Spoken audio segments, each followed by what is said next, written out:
Hi guys, Rachel here with the Cackling Moon. Welcome. Thank you for being here. This is going to be a video where I answer a lot of your guys' questions about tarot, the tarot business, being a tarot reader, the spiritual, all of the above. So I wrote down every single question that I received. There was only a few of you, so that made it easier. But I'm going to be answering everyone's question. So if you submitted one, you will have your question answered. But before we even begin, I am going to light a candle to set intention for the space. And ooh, the sun just came out as I was talking. So gonna be lighting one of my Cackling Moon candles. Just a shameless advertisement. Ooh, my little lighter is almost done. Hopefully, perfect. Okay, so just gonna light one of my candles, setting the intention for a beautiful sacred space. And just to have that delicious aroma of the white sage lavender. So she's going to be safely tucked away over here in the corner, so she won't be touched. And then I am going to lotion up my hands. I poured myself a glass of iced water because I need to be drinking more water. So I have a fancy little glass of ice water with a big old straw. And I'm gonna actually do something that I've been seeing Jenna from Pretty Crystals doing, and she likes to infuse her water or whatever she's drinking with a crystal. So I actually have a cute little kiwi jasper moon. Always, always, always do research on your crystals before you put them in water. Some of them cannot go in water. I already did my little research. Jasper is completely safe. Make sure you wash it first. And just gonna set the intention for, I think I'm just gonna go for the intention of just peace and happiness today. Just want a simple day. So peace and happiness infuse into my water. And voila, crystal infused water. So delicious. So, yum. Okay, so let's get started.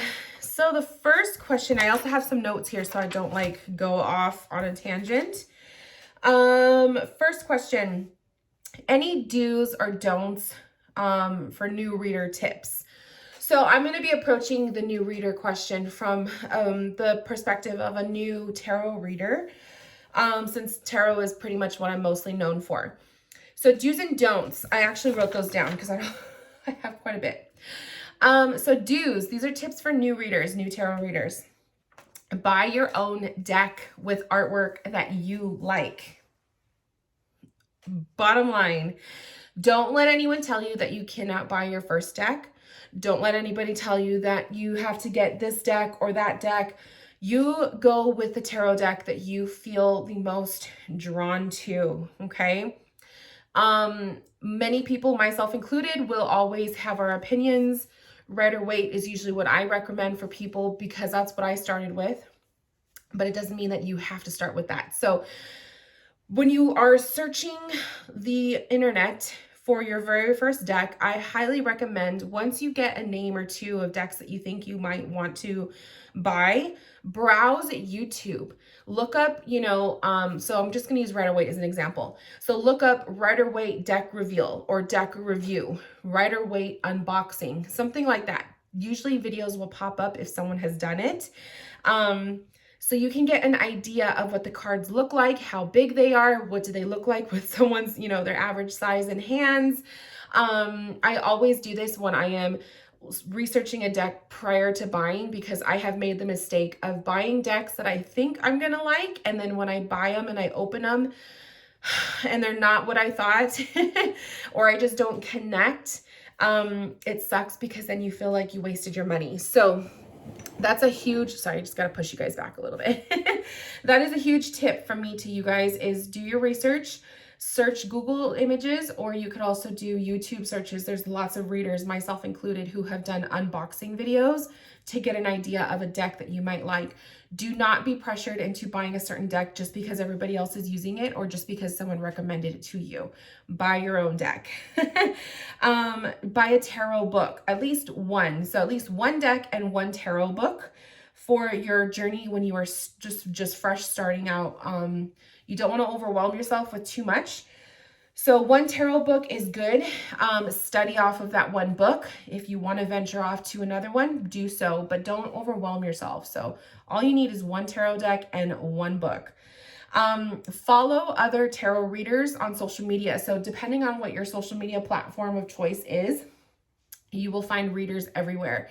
I do recommend to follow readers that you personally like, that maybe they have the same kind of qualities or energy that you want to bring into your business or your reading style. So follow other readers that really resonate with you. You don't have to follow the readers that everybody else is following, you know, go for it at your own authentic way. Read for yourself, your friends, and free readings first. So reading for yourself is number one. And then you can venture off into reading for friends. This is practice readings. So yourself is always number one, and then reading for your friends. And then do free readings where you practice, you know, you let the person know, hey, I want to practice my readings. I'm going to read for free, and people will, you know, submit their questions and you do that. That is how you practice your readings. You have to practice to know your reading style, to know how you're going to do readings, to know if you're even good at doing readings, if you even like doing readings. You can read as many tarot books as you want. You could take as many tarot courses, but if you're not practicing, you're not doing much with your abilities, your skills. So you have to practice, and every reader has practiced by themselves. We've all done it on ourselves. We've all read for our pets. We've read for our husbands and wives and girlfriends and boyfriends. Read for family members if they're open to it. Read for friends. And then obviously take the leap and read free for people. It's so amazing. It's actually easier to read for a complete stranger than it is to read for somebody you know. You may not believe it, but try it. I guarantee you will realize, holy shit, it's easier to read for a complete stranger I've never met online or whatever than it is to read for my own significant other. And then also my last tip is to save your reviews. So as you are starting to read for free for people, do it in exchange. You know, if they're not going to pay you, at least ask them to give you a review. So do an exchange of reading their cards and getting a review back. Save all of them. Save the positive ones so that you can, when you start putting your little website together, you have, you know, some reviews to put up as testimonials. But then also kind of save the negative stuff too, because your negative reviews are gold. You can learn so much about yourself and what you need to improve and what you should do better and do differently with the reviews that you receive. So save everything. The don'ts: do not claim to be a reader when you haven't put in the time to study. I've seen this actually happen. I used to read for someone, and I actually stumbled across their website the other day, and they are claiming to have like 15 to 20 years experience when I know damn right I read for this person and they didn't even know how to read tarot. So that's a flat out lie, and that's just you're gypping the people that you are doing services for. And I think that's so wrong. So don't ever claim to be a reader when you haven't even put in the time. If you haven't studied, if you don't even know what tarot is, you shouldn't be claiming a title until you know you're ready to claim it and to own up to it. Don't allow fear to take over your journey. Mistakes will help you. So a lot of times new readers fear making mistakes or reading for the wrong things or saying the wrong thing. Don't worry about those stuff, you guys. It's all experience. It takes time. Don't copy someone else's style. New readers, it's good to be inspired by the content of other people, but don't copy other people. Copycats are just the worst. We've all, like, I've been prey to it. I've seen other people, friends of mine, be prey to it. It sucks. So don't be that person. Be authentic. Your clients in the future, they will sense your authenticity. Okay. People know when someone's being real and when they're being fake. Don't believe in the tarot myths. So that's my last one. Tarot myths, as in, you can't buy your own deck. You can't buy your first deck. Don't let other people touch your cards. You can conjure demons with your cards. Like, all of these are myths, okay? If you're a new reader, you may have heard some of them. Don't believe it. Your path is yours. It's genuine. Create it the way you feel you need to. And don't worry about everything else that everybody else is saying. Don't believe the myths. Okay, second question. How do you know that tarot is meant for you? So how did I know? I'm going to answer it this way. So how did I know that tarot was meant for me? I just felt it. So it literally was like this thing that I stumbled upon, and it was a YouTube video one night and it just inspired me. It's something that I have it created in my life that I've never grown tired of it. That's another sign too. It's like, if you don't grow tired of it, you're always inspired. You love doing it. It comes from the heart. It makes you happy. And you're also helping and making other people happy. And it just feels like it's a life purpose. And the whole path just feels like it's constantly one door after the next, it's opening up. That's how you know it's meant for you. My candles, I love making candles, but I've already started to grow tired of them. So I know that this is not a path for me to take as a business full time. That's how you know. You don't grow tired of it. You love it. You want to do more of it. You can't be without it. Like, I've taken breaks from tarot and I miss it. So that's the best way I can explain how you know it's meant for you. The next question, mediumship experiences and how it has improved your business. So, for many, many years, since 2012, my tarot journey started, the mediumship stuff didn't start to happen until 2016 was when I started to really open up to it. So, mediumship is still fairly new. It wasn't until this year that I actually started to incorporate it as a legit service in my business. So it's taken me about 9 years to get to this point. So mediumship experiences from like just this year, I've had names come through and they've been spot on. I have seen in images in my mind's eye of past loved ones, and when I'm explaining what I'm seeing and how they look, the person I'm reading for will resonate, and it's a match. I've had random symbols pop up, and when I explain it to my client, it's like a perfect match. I had one case recently where in my mind I was seeing a photograph, so I was explaining what I was seeing in the photograph, and my client was like, I guess it was her mom had just recently, right before our session, showed her a photograph, the one that I was describing. So these are mediumship connections that I'm having and experiences that I'm having, and it's been a journey to grow and evolve this ability. It's something that I don't claim to be born with it. I feel like my mediumship really started to come out after I went through a pretty traumatic experience in 2016. And I've just been so obsessed with wanting to tap into this ability that I have. And that's pretty much the gist of my experiences. Like, I've had multiple experiences with readings and my own personal paranormal and spirit experiences. But it's improved my business because I'm opening doors to new opportunities to read for people. I've had a whole new wave of clients coming in within the last couple of months. I get to meet new people and new faces. I get to be a part of a whole new community. So I've always been a part of the tarot community, but now I'm starting to slide into the mediumship community online and really just become more, sorry, I'm getting warm, really just become more familiar with a lot of the mediums that work online. And it's just been really nice because I'm building friendships and relationships with people, and it's just been a really positive experience with my business. I feel like my business is evolving, and I feel like I'm able to give more to people. And then I'm also just doing readings that I feel resonate more with my soul's purpose.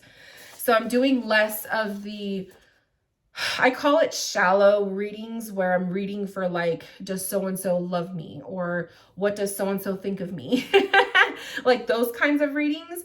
Every once in a while I'll get those questions, and that's fine. It's kind of a nice little break from the heavier stuff.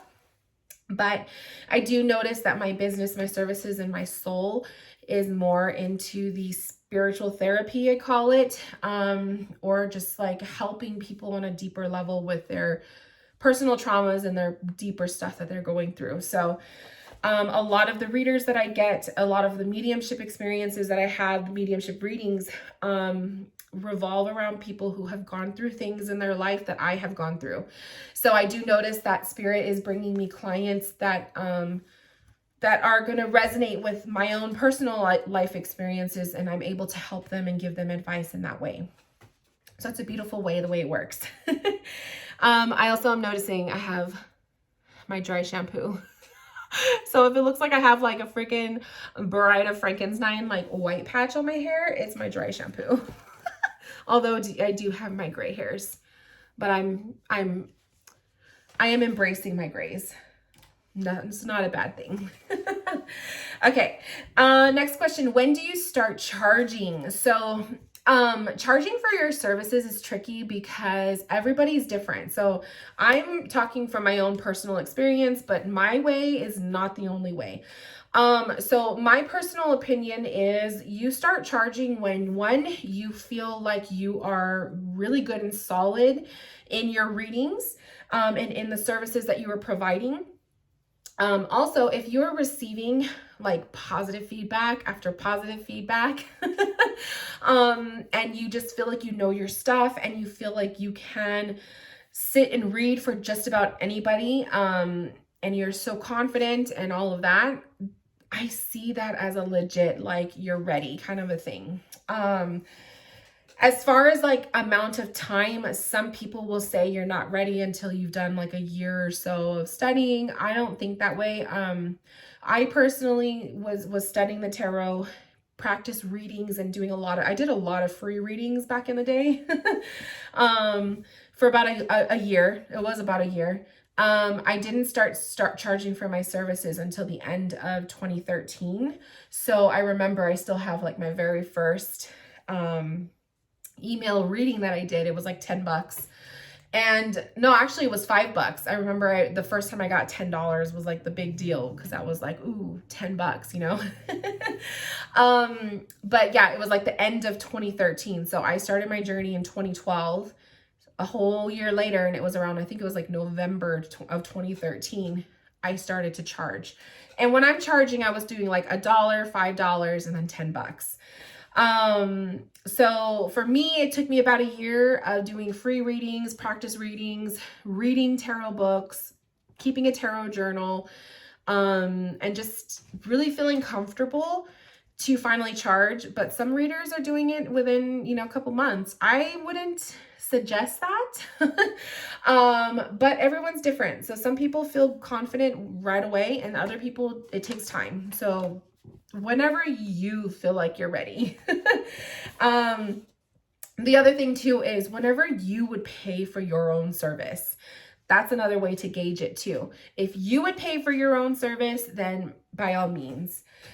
Places that I like for workshops. So I'm assuming that you mean like places that I've gone for classes, like when I took classes. So I always recommend your local metaphysical / crystal shops. I actually worked, well, I was a reader so I worked under the boss, the main owner. But I worked in 2 different crystal shops as a reader. One of them I only stayed like barely 2 months because I just didn't really like the vibe of that shop. Their ethics weren't really what aligned with mine, and I just didn't feel right. And then the other shop, I was there for 2 years. So, and in the crystal shops, they will have classes. I took my first mediumship class in person there, which actually really helped me blow up my reading energy. I also took meditation classes. So we had like meditation stuff, and I took an candle intention class. Just a bunch of different classes. And so I do recommend your local crystal shops for these workshops or classes. One, because it's a good way to meet other people in your community who are close by that are into the same stuff. Because as your spiritual journey evolves, you will notice that your friends will start to distance from you, and you will start to create new friendships with people who are into the same stuff you're into. So that's part of the sour but sweetness of the spirituality path, is you will start to shed people who just don't resonate and welcome people who do. So it's normal. But yeah, I would say for workshops and stuff related to the spiritual, definitely your local crystal shops. Sometimes you could go to fairs or, psychic fairs. I've gone to like 2 of those before. And then sometimes it's just, even you personally, if like I like one of these days I want to host my own. I've done a lot of online classes, but I've never done like an in-person in my house kind of a class, which I do want to do one of these days. Maybe once I have the budget to, and when we're not in a pandemic, but when I have the budget to rent out a space or to rent out my own little office that is not in my house, then I would be more open to hosting workshops that I would be hosting. Because yeah, it is kind of sketch to have people come into your own home. So my hubby's a little bit private about that kind of stuff, so I don't think he would be too excited for that. But if I could rent out a space, then definitely. And then what else? I have hosted classes, like tarot classes, within the crystal shop that I worked under. So there's that too. So I just definitely recommend do a Google search for crystal shops that are local to you and where they're close by. And they usually will offer classes and stuff. And I do recommend taking one. What does cackling moon mean? So I love this question. But first, let me have a sip of my crystal water. When I talk too much, I get thirsty. So what does cackling moon mean? So cackling moon is actually just kind of a fun little combination of a couple things. So I don't know if you guys have heard me laugh. I laugh different ways. I have different laughs. Like I have a nervous laugh. I have like a busting out laugh.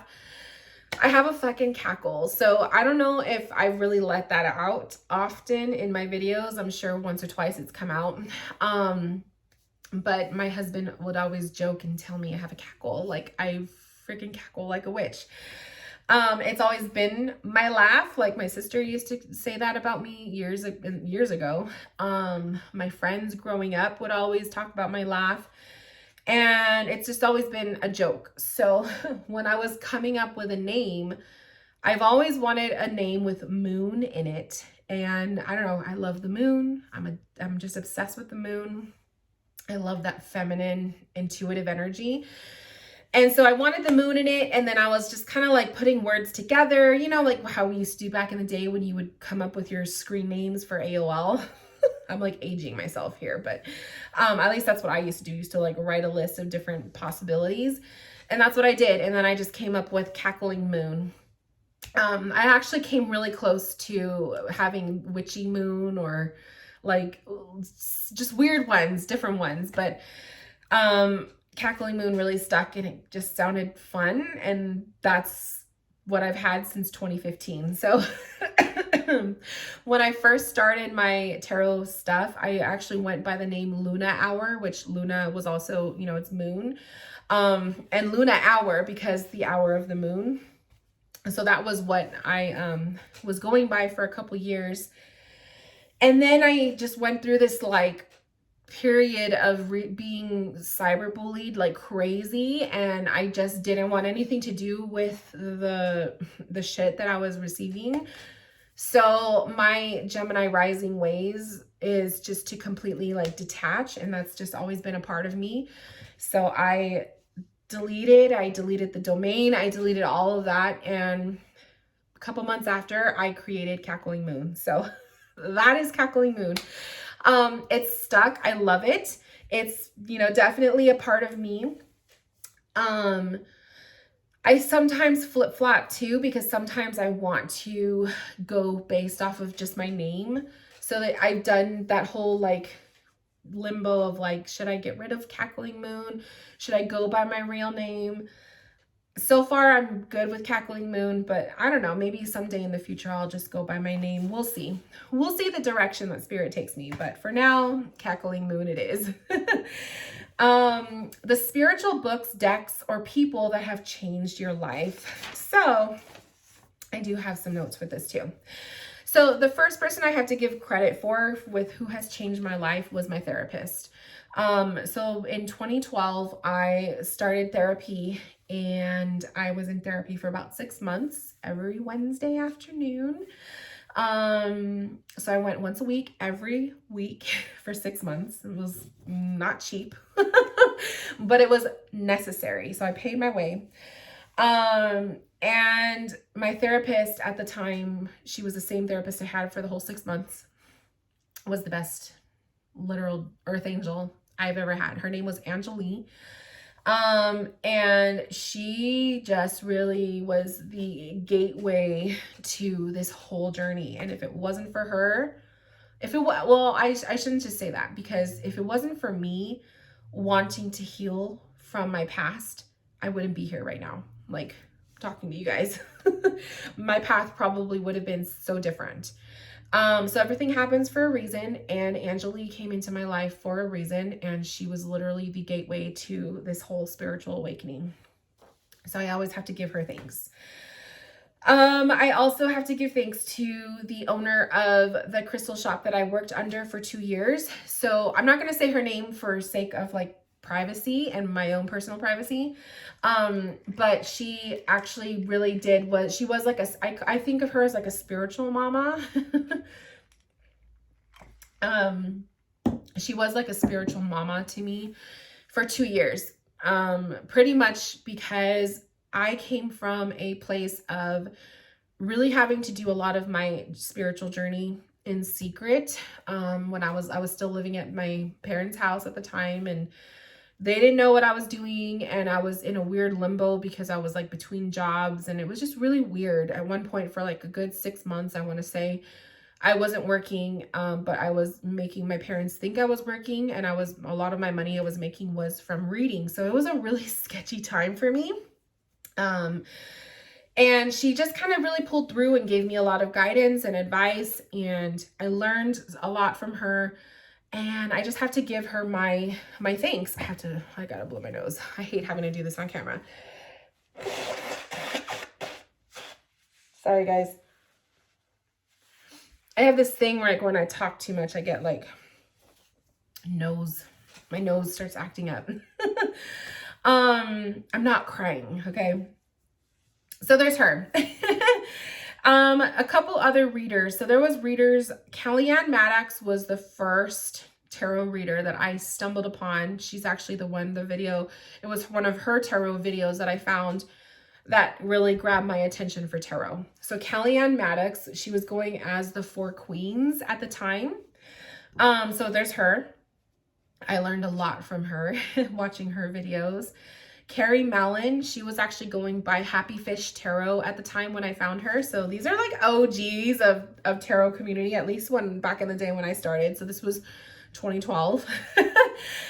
Carrie Mallon, she went by Happy Fish Tarot. So I really loved her content. At the time when I found her, she was actually doing tarot YouTube. Since then, she doesn't do YouTube anymore. She's just on her social media every once in a while, but she's really kind of pulled back from her content, at least like her content online. So, but I still follow her. And then Elise is no longer, oh, excuse me. Sorry, burp. Elise is no longer a reader, but she went by Wild Moon Woman, and there was this whole big old thing with her when she decided to leave the tarot community and leave being a reader because she jumped on a different spiritual path of being a Christian. So after she left, it was kind of rough. Like, I took it a little bit hard when she left because she was also one of the staple people in my spiritual journey that I really looked up to. So that kind of rocked my own path a little bit, but I was able to hang tight. And then I wrote down my guides. So all of my spirit guides that I have since created this new relationship with in my meditations and stuff, I owe a lot to them too, because they are actually the reasons why I'm here. So I do feel like a lot of the stuff that I went through in my life, I've come full circle. That's how you know you fucking healed from your shit. Because I don't look at the stuff from my past as a pain. I don't. I have completely set myself free from it. I understand the stuff, why I went through what I went through. And now I'm able to turn that around, my experiences, and turn it around to help other people. So my spirit guides were with me. They're still with me, and thank you. I also wrote down my tarot, so those are the tarot people, then my guides, and then my mediumship mentors.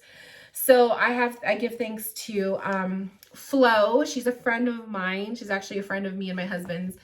And she's just been such an amazing pillar in my mediumship journey. So Flo, if you're watching this, love you, girl. April, who is one of my mediumship mentors. So I discovered April last year because of Flo. And I took so many of April's mediumship courses throughout 2020. And that's really what gave my whole mediumship a boost. So April is definitely one of them that I have to give thanks to. She goes by April the Medium. Medium April Nicole. Sorry, there's so many different mediums. Medium April Nicole on Instagram. The other ones is Danielle. So Danielle is actually she goes by Squamish Medium. She's actually a new mentor that I have. I actually signed up for her six-week mediumship course, and it just started yesterday. So I'm so excited. So giving thanks to her because she's going to be a new one in my journey this year. Lindsay, who's also another medium. I believe she goes by Lindsay the Medium. She was also another medium mentor that I had last year. I took a few months of her mediumship circle, and I since left the mediumship circle because it wasn't as active as what I was hoping it would be. And after I left, it was probably about a month later, I regretted it. Like, I wished I was still involved because there were still, pieces that I really missed about it. So maybe I'll join again. but yeah, so Lindsay. And then of course, Levi, which is actually a friend of mine in person. And he started his mediumship online. Like, he's always done his mediumship, but he's really started to put himself out there on social media last year. So he goes by the Great Horned Owl. And he is really cool because he shows me how to not be afraid to practice your abilities and make mistakes and not get it all the time and still do it. So I've learned a lot from him too that way. So I would just definitely have to say thanks to him. And then whoever else, like, I have met so many people on my spiritual path that I've just become friends with. You guys, we DM, some of you guys I text. So there's a lot of you guys, but the main ones are the ones I just mentioned. So I love it. The next question, so there's 2 more questions. Next question, how do you know if being a professional reader is obtainable for us newer readers? So obtainable as in finances, I believe. Yes. So it's tricky. And I have to be careful how I answer this because I can answer it I think I can answer this in different ways, but I'm going to go about it the financial way, because I think that that's kind of what this person meant by that.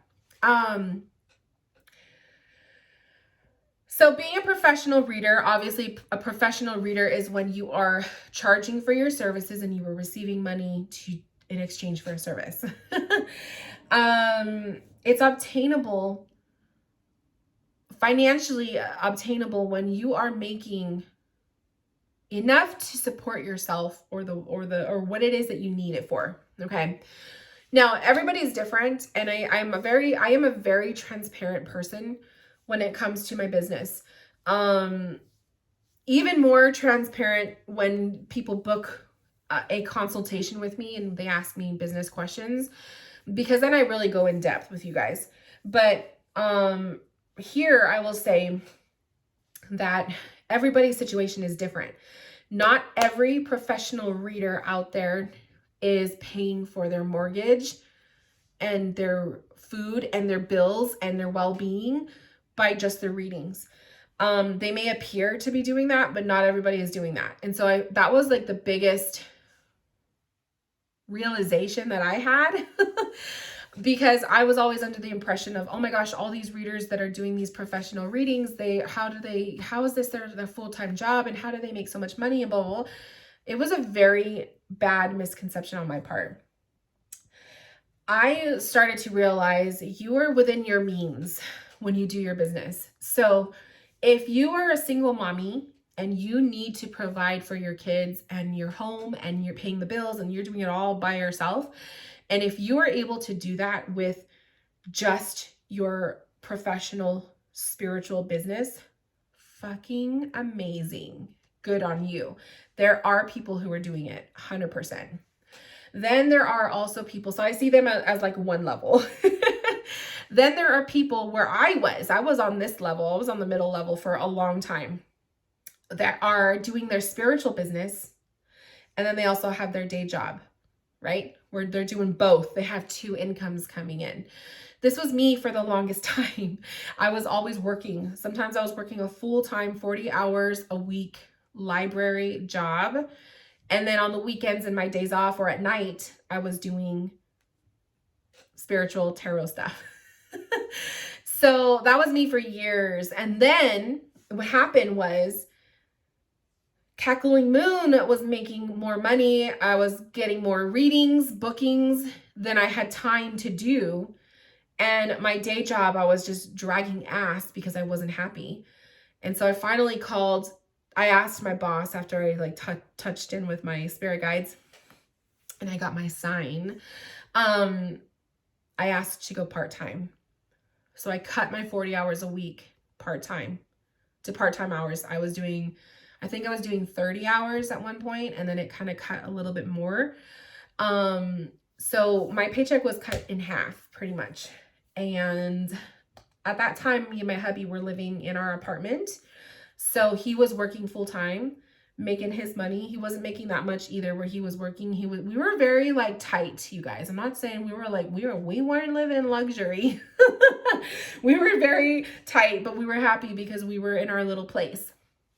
So I remember I had to talk to my husband. I didn't really have to ask him for permission, but I had to talk to him about what I wanted.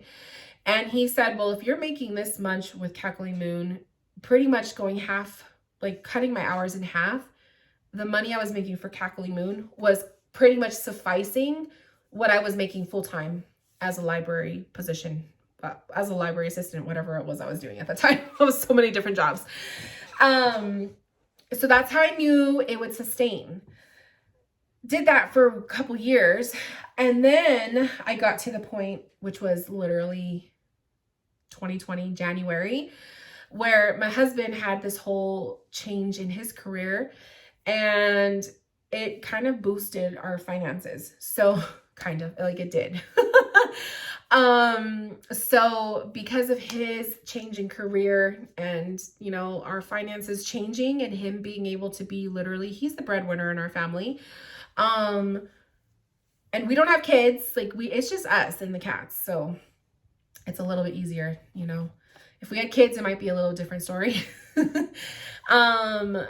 But anyway, I was able to make the decision to comfortably quit my job, my day job, which I was only working, I think I was only doing like 30, no, it was like 19 hours a week, I think. So it was 39. I think it was like, yeah, like 38 hours on a paycheck. It was very minimal. So I was able to leave that job in January of 2020 and work full-time as Cackling Moon. And that's what I've been doing ever since. So, and that's taken me since 2012 to get to this point. So you guys do the math. Some people can do it in a blink of an eye. I don't know how. They're just blessed, I guess. I took my time because I liked my library job, you know, like it was fun, but it wasn't what I wanted to do. Like it wasn't my passion, you know? So how did I know if being a professional reader is financially obtainable? I didn't. It was just something I wanted. So I kept working at it. I didn't think that you could make good money as a reader, and you really can. Sometimes you have to do other things too, like teach a course or create a tarot deck. I'll probably never do that because I don't think I have the patience, but there's other means to make money. Some people make money off of YouTube. I don't. I just don't. But there's other ways to make money too. But there are readers out there that make a good amount of money. They really do. I feel like my money income is pretty decent. It's comfortable, but it changes every month. So that's the thing too about being a professional reader is you're not going to get that like paycheck every 2 weeks or once a month where you know how much you're going to get. The part of this whole being your own boss, this spiritual path, this spiritual career, because it is a career, I don't care what people say, is you don't know how much money you're going to make that month. And if you're not hustling for your readings, you're not going to make as much as what you potentially could if you were putting in a little bit more marketing time or more social media time. Like you have to do work to get work. So that's the other thing too, is it could be very draining and scary at times if you are your own provider. So I guess what I'm trying to say is if I didn't have my hubby making his money and us having our combined income, I wouldn't be able to do this full-time 100%. Some months yes, some months no. So I guess, and this is the growth too of Cackling Moon. My first year of Cackling Moon really making money, which was 2014, because I started at the end of 2013. So 2014, and I wasn't even going by Cackling Moon at the time. 2014, I think I was making like, some months I had like $50, some months I had $100. It was very minimal. And then it's advanced and advanced and advanced. And I have all of the little papers where I would write a list of how much money I made every month and all that stuff, because I track it for taxes. And I've seen growth, like every month, every year I've grown. So now I'm at the point now where literally I was counting up how much I made last year. And I'm pretty much making more than what I made at my library job. And it's fucking amazing because I didn't think I would be able to do that. And it's crazy because it's like, I love what I do and I made that much money. So it's nice. Now, the money I made wasn't as much as I'm sure other people are making or whatever. And it's probably not as much as I could potentially make, but it's a big deal to me. So some months I'll make, a couple thousand. Some months I'm barely making $800. It just depends. A very slow month for me these days, a very slow month is about $500 or less. That's a slow month for me. A very fruitful month with including selling candles, was about $2,500 a month. That was pretty cool. That was pretty cool, to think that. So it's a blessing. but I'm sure I could probably make more if I wanted to. And then also you have to equate how much of my free time was I putting to be able to hustle that, right? Because I'm telling you guys, like, if you're not on social media, if you're not, because that's the way that's the way it works these days. You got to be on social media, somehow to put your product out there, so you got to put in some work to get stuff back.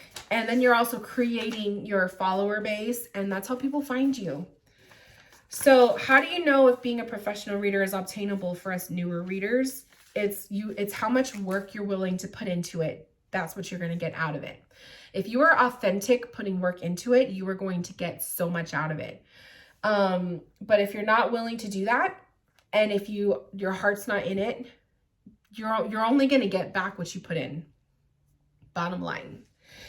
And if you have a situation similar to mine where you are married and you have someone who is pretty much the breadwinner, it's a little bit easier to do it. It is, but it isn't impossible to do it on your own, because I've seen other readers do it and it's fucking amazing. So that's just my little piece of the pie. Last question, spiritual biz guidance, things that I wish I knew starting out. So I actually had to write a little list of this because I knew I was going to forget. So spiritual biz guidance, stuff that I wish I would have known prior to starting out. We're already at 45 minutes, so let me see if I can do this under an hour. Decide on a name and claim it everywhere. Okay, your name. Are you going to go by your name, or are you going to go by like a little name like I have with Cackling Moon? Once you figure it out, you need to claim it everywhere before other people. Do the search to make sure it's not someone else's, and then claim it on social media platforms. Facebook, Instagram, Twitter, YouTube if you want to have a YouTube, your email, your domain, .com, okay? You need to claim it everywhere because someone else might have the same idea, and it fucking sucks when you don't have it. Now, I will tell you a quick little story. When I was being cyber bullied, I actually had somebody out of spite create a Cackling Moon account so I couldn't have the name, and it's fucking blows. But that's just the way it is. So that actually happened to me on Tumblr and on Twitter.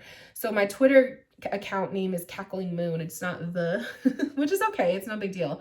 But I learned my lesson with that. So people will be spiteful because they're just fucking losers and they don't have anything better to do. And then you just have people who they just have the same brain like you and they create a similar or the same name. And then, you just want to make sure you claim it first. Okay. If you really like it and you want to go by that name, you need to create it first. So that's the first tip. Keep track of your receipts. So receipts, especially if you are doing the professional side of the spiritual, if you are charging for your services, you need to keep track of receipts, because when tax season comes, you are going to be claiming stuff. You want to have receipts to back up the spending that you are doing. So make sure you are saving your receipts. You must spend money to earn money. It's an energy exchange, which is so true. A lot of people think that, oh, I just want to get by with being the cheapest of the cheap. I don't want to put a lot of money into this because I want to make a profit. You got to spend money to earn money. If you are spending money, you are putting it out there into the universe, especially if you are supporting other small businesses. You are putting it out there into the universe that you are seeing value in this content and in this path, and you're going to be receiving blessings back. That's the way I see it, and it works like a charm. Can't tell you how many times I'll go out and spend money on either stuff for the Cackling Moon, or I spend money on someone else's small business, and then I receive a sale or two that same day. Like, it's just an exchange. It's an energy exchange. Website with domain is very vital. Okay, you guys, I see a lot of people like running their business on Instagram. That's a very dangerous thing to do, because what if Instagram fucking disappears one day? I always say it. One of these days it's going to happen. And all of you people who are running your business on just Instagram, that whole business goes bye-bye. All of those followers go bye-bye. So I feel like having a website that is to your name, where you are paying a fee a month or a year to have it, That is your safe space. So get a website and also save the domain, because you don't want someone else to be coming up with cacklingmoon.com. You know what I mean? So there you go. 2 main social media platforms. So there's hella platforms on social media. I would say if you're going to create your name on all of them just to save it, cool. A lot of people have the energy and time to put their asses on all of them. I can't. I've tried that. It's exhausting. I have my favorites. So the main 2 that I'm on is YouTube and Instagram. Those are my main 2. I also have a Facebook. I'm on it. You know, usually it's for my courses and stuff. Twitter, it's toxic, but I have the name there. What else? I think I have a Pinterest that I never use. I never made a TikTok, so I just can't do the TikTok. Sorry guys. That ain't me. But at least 2 platforms so that you could put your heart and soul into them. And then you have the other ones for backups or whatever, but just at least 2, because you'll go cray-cray if you try to do all of them. Unless you love doing that. Your face over random photos or icon. You guys, this is a big lesson for me too. I know when you first start out, you are scared because you don't want people to find you or whatever, especially if you're living a double life. Hello, I did that for many years. But having your face on social media, holy shit, like having it on as your, you know, when people go see your business, people will be more willing to buy a service from you if they know you're a human being that is existing and not some bot or a scammer. Okay. So, it just works so much better. I don't know how readers get by when they don't have their face on their anything. Like, if I don't know what you look like or who you are, why am I going to trust you with my money? That's all I'm going to say about that. Charge your worth. So when it comes to charging for your services, your worth is everything, your time and your energy, because energy is fucking, you will use so much energy doing your readings. And if you're a bomb ass reader and you're like forking out all these readings and they're accurate, you better be charging your worth and your time. Okay. Don't shortchange yourself. And if you feel like you're not worth how much you're charging, then why are you charging that much? Okay. Just going to say that too. And then you can also always raise your prices. You know what I mean? So it's better to raise your prices than it is to have your price up high. Well, I guess it's not bad if you lower it, but then it's like, what does that say to your clients who are already paying you this much? And then you're like going cheaper because you realize, oh, I'm not good for that service anymore. I'm not as good as I thought I was. Like, just saying. Negative reviews are gold. Learn from them. So I said this earlier, your negative reviews will give you so much insight on things that you need to change or improve about yourself, opinions that other people have of your content.